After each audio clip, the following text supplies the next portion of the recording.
சூழ்நிலைலாம் போயிட்டுருக்கு. இறுதிச் சடங்கு அங்கே நடக்குது. நடக்கிற போது பல தலைவர்கள்லாம் வந்திருந்தாங்க. அகில இந்திய தலைவர்கள்லேருந்து எல்லாருமே வந்திருந்தாங்க.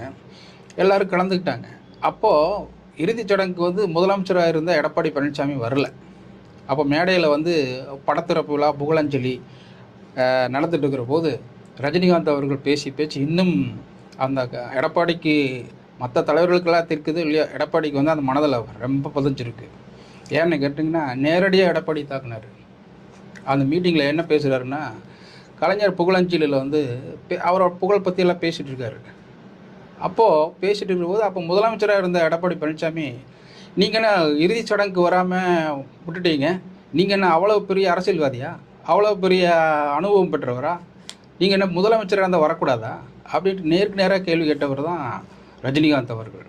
இது வந்து சாதாரண விஷயம் இல்லை. இன்றைக்கி வரைக்கும் அது எடப்பாடி பழனிசாமிக்கு மனசுக்குள்ளே அது இருந்துட்டு தான் இருக்குது. அது நியாயமும் கூட.